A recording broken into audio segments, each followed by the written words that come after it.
This is the Bryan Hyde Show. Well, hello there and welcome to the show. I'm joined by Eric Peters, as I am each Tuesday here on the Bryan Hyde Show. And Eric, great to catch up with you. The big problem you and I face every time we sit down to talk is, okay, where do we start? There's so much. I kind of want to pick on the TSA since I'm going to have a little one-on-one time with them later this week. Boy. Via con Dios, you have my sympathies. I have essentially written off air travel for myself, which I have the luxury of doing because my parents are dead now and I don't really have to travel anywhere. So I elect to not go anywhere near an airport. Yeah, it's and the story, I sent a copy of this to you yesterday. Now I'm seeing more and more people going, whoa, wait, what? The TSA, starting on February 1st, will now start to charge people. I'll just say they're going to fine people $45 for not having a real ID, driver's license, or the equivalent thereof when they fly. Seems like you've been warning about this for a while. Tell me why this is not a thing where we need to just click our heels and fall in line. Yeah, I like that you correctly characterize it as a fine because that's exactly what it is. People are being penalized because they haven't signed up to get their biometric internal passport. And it interests me because it's kind of a piece with not being able to use legal tender any longer in some cases. Our cash money is being rejected in favor of some form of digital currency, even though the law it literally says it on the money, that this is legal for use for all transactions or words to that effect. And we have IDs already. I've got a driver's license, a state issued identification, and yet somehow this is not sufficient for me to pass muster with the Homeland Security apparat, and so I'm going to get fined, or you're going to get fined at any rate, $45 a pop. And again, it's pro forma because everybody understands that this has got nothing to do with preventing some ululating Islamic jihadi from getting on an airplane. To believe that, you have to be some kind of an imbecile, frankly. I mean, I don't mean to be mean-spirited about it, but I think that that's the case. It's just about browbeating the public again. And in this case, browbeating them financially, hitting them with a penalty because it's all about coercing them. And it's of a piece with the way, people were told that if they didn't have, remember when in New York, you had to have evidence of a vaccination to have a meal in a restaurant? And, passport. Yes. Yeah, you're punished if you're not. All of this stuff. It's kind of like our low rent American version of the system that they have in China, which is much more seamless because they've already been fully digitized and you're only allowed to do certain things. And, if you do things that they don't allow, then your social credit gets dinged and you get, hit with consequences, not necessarily the gulag.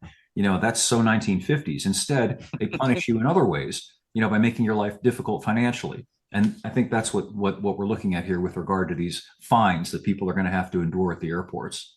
I think you're right in characterizing it as a gulag, albeit a virtual gulag. But I mean, if your money's no good, or if your permission to travel is now restricted, or you may only go this far, or whatever, it still comes down to someone is calling the shots and controlling the decisions that you are allowed to make, or at least the parameters of how far those decisions can be made. And this may seem like a bit of a stretch here, but the TSA Real ID thing, and I'm sure it goes beyond that. You want to enter a federal building? Well, not really. Well, if you want to, you better have one of these because, okay, well, if only there was some kind of repellent that could keep them away. This is step one. This is how it always goes. Initially, they begin with something such as the airports or government buildings, which a lot of people can avoid. And so they avoid it. However, people are being habituated to this, made used to it. And so what's the next step? Are you going to have to present a real ID to transact business at your bank? That's probably where they're going to go next. And then it'll be other things. If you want to get your Social Security, let's say you're old enough to get Social Security, they're probably going to require you to get the real ID and log into some database and probably have your eye scanned, through your computer in order to get your benefits. To protect your identity, right? So nobody will steal it. This is for your safety. Correct. And they'll put people increasingly in kind of an impossible situation where they either accept their social and economic pariahhood. You'll be systematically excluded from economic activity and from social activity eventually, unless you obey, unless you submit and bend knee to all of this stuff. And it's all done very gradually because they understand that if they did it all at once, there would be mass revolt and people wouldn't put up with it, and then it would end.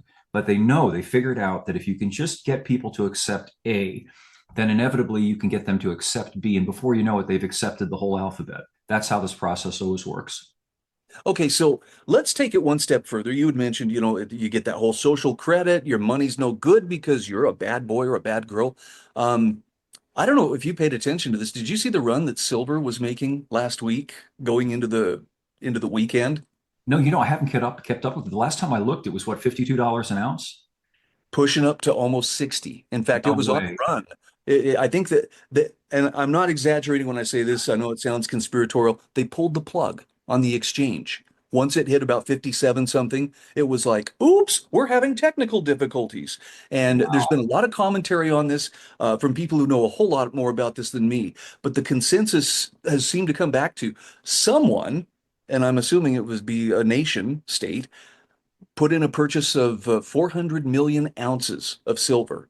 And whoever they were buying it from could not come up with enough to deliver on that. And so they pulled the plug on the exchange to buy time. And, then when it opened up yesterday, boom, off it went again. I think it closed somewhere above $58 an ounce. Wow. Well, this can be taken also simply as a vote of no confidence in the American dollar. Um, Exactly.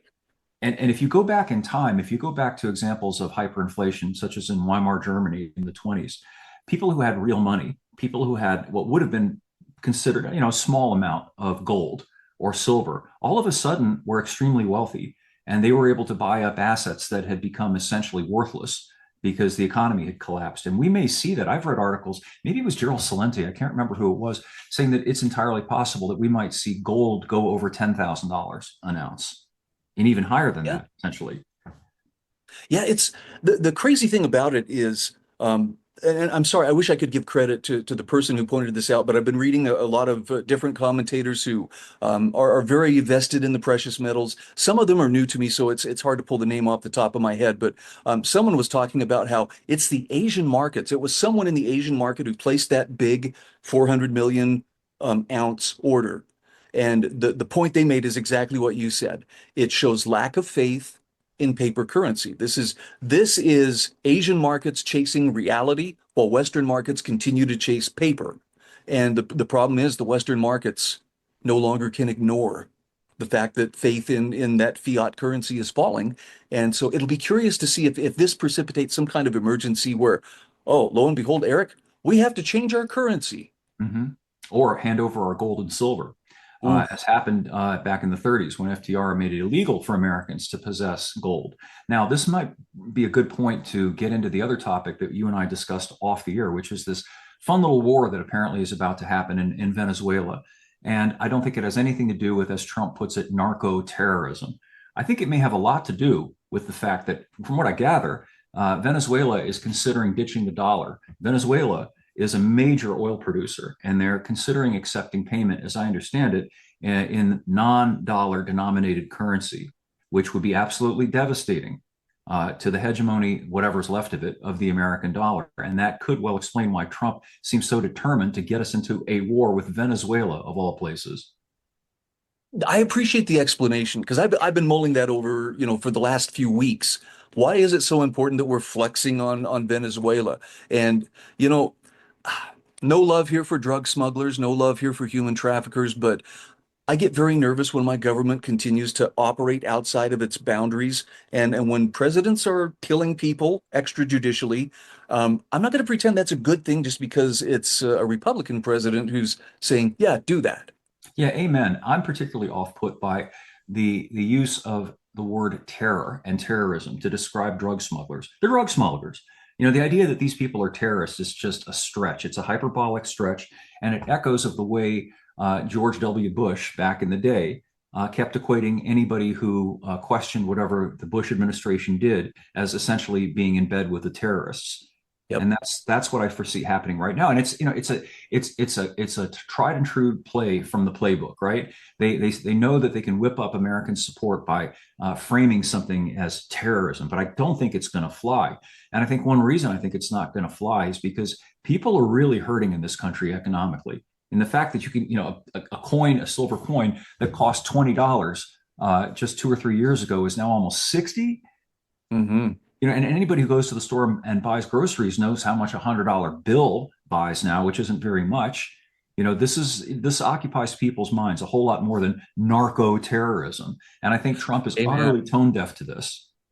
By the way, there's a great illustration of this. I know some people during the Christmas season are going to be watching Home Alone, and there's a great scene from that movie where little Kevin McAllister goes off to the grocery store and buys, I don't know, he has 4 bags or so of groceries, full bags, and he's struggling to get them home.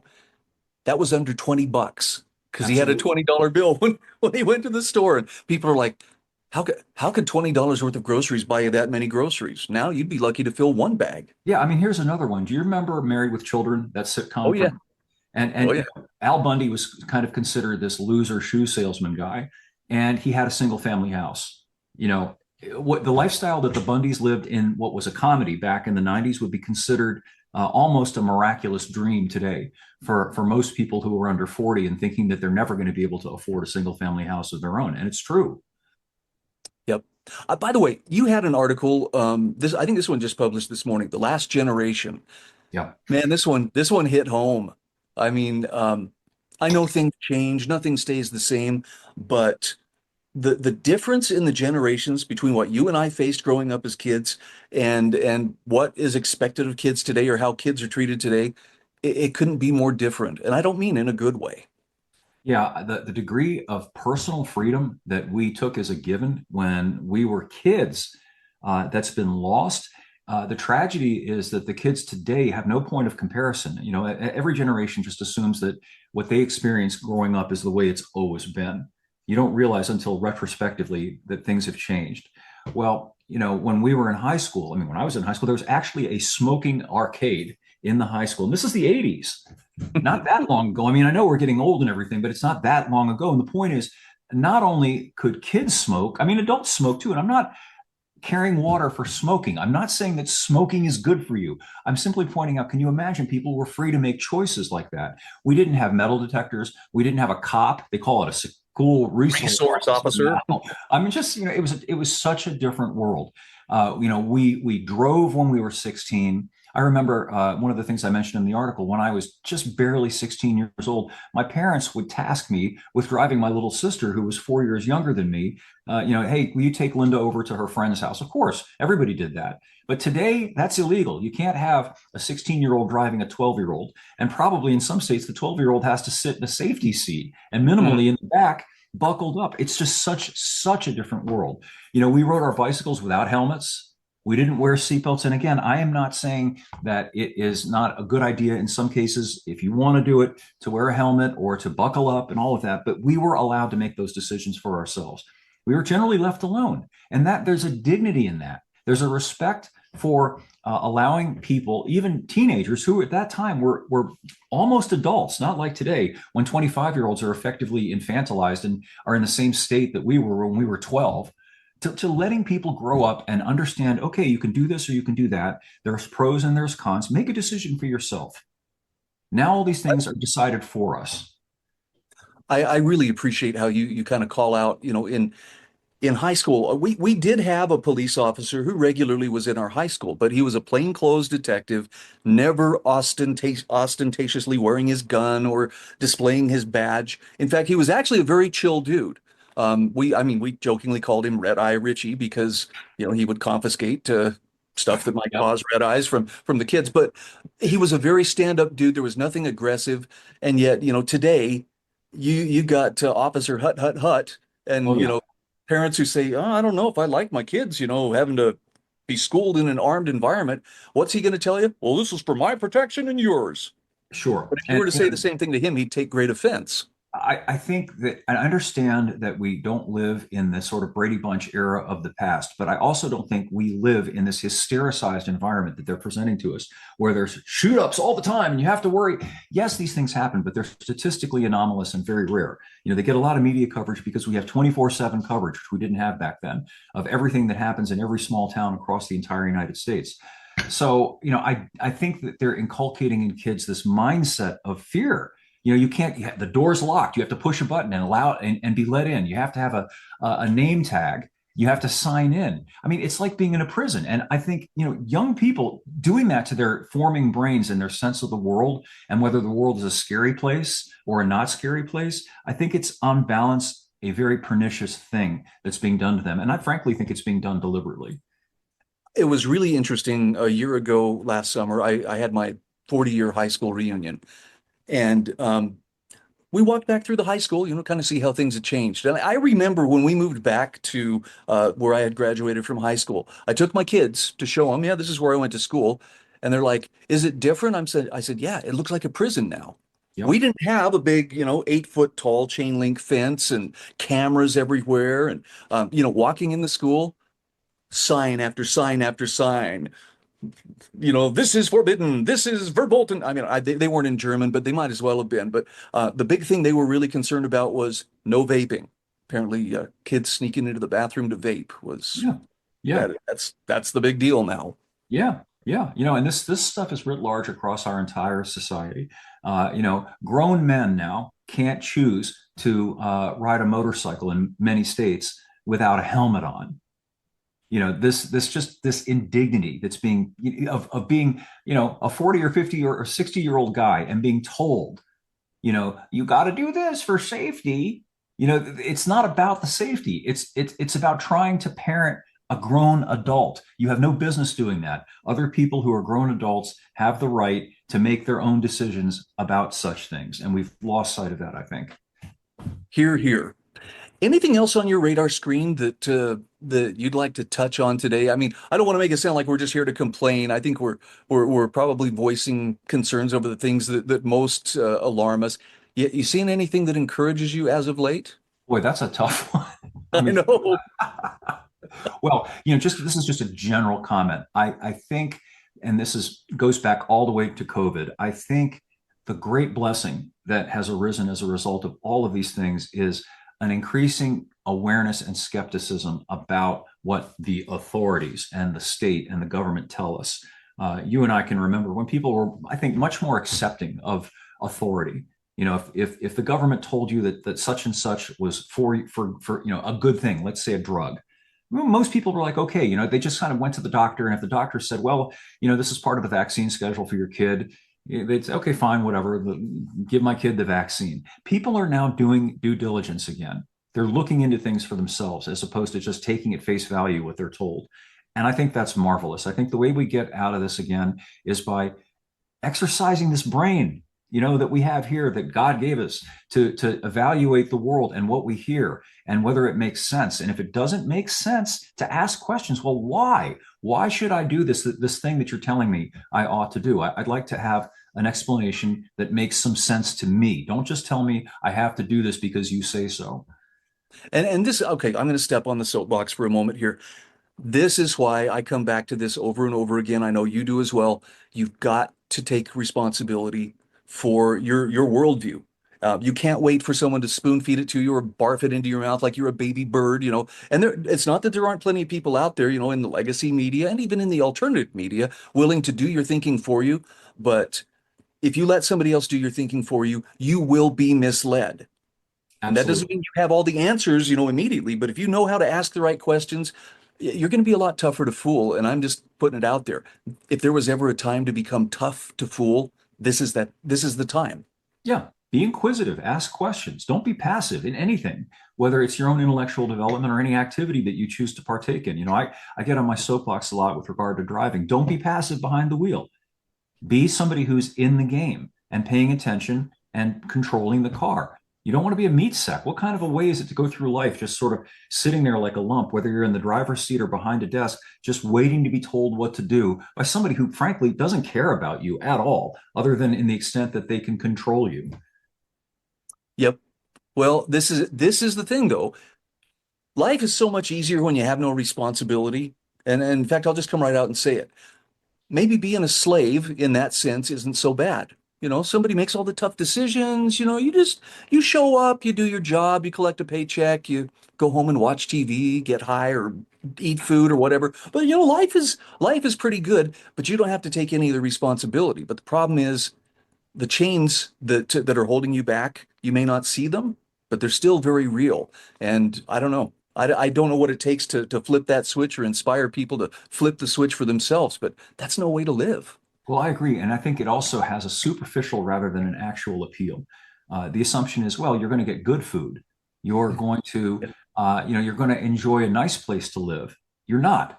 What this stuff is being imposed on you in the same way that the warden of a prison lets the prisoner have some food. And if you want to eat some bad food, go to prison and see what that's like and see what your accommodations are like in the prison. And then when you finally get sick of being in your little cell and you want to do something, good luck. You only get to go outside in the yard if the prison warden says you can. So it's important to understand that this is not benevolent. And yeah, it takes a little bit more effort to make your own decisions and to be responsible for yourself, but you absolutely will be happier if you do those things. And I would add to it, it's not even just, this isn't strictly about just pushing back against authority, but also, if you hadn't noticed, there are a lot of people out there who are very good at agitating and trying to inflame passions and anger and fear in the public. And if you're not actively thinking for yourself, it's very easy for them to hook you without you even realizing that they were fishing for you in the first place. Yeah, and particularly now in the times that we live in, everything is hyperbolicized, if that's even a word, hystericized. Even the weather. It's no longer, we might get some snow tomorrow. It's always some bomb cyclone apocalypse thing that throws everybody into a total panic. I mean, it's funny, but it isn't. You see people like rushing to the store frantically to get bread and milk because it might snow tomorrow. It's out of hand. Don't listen to these people. Don't be scared. Life is not scary. We do not live in apocalyptic times, except insofar as the government is apocalyptic. Right. And if you want to find some peace, I know this seems counterintuitive, but just unplug from the matrix for a bit. Step away from your phone, step away from your computer, go for a walk, talk to a friend, do something nice for somebody. You'll be surprised how normal the world looks when you do that. Yeah, I like to leave my phone at home.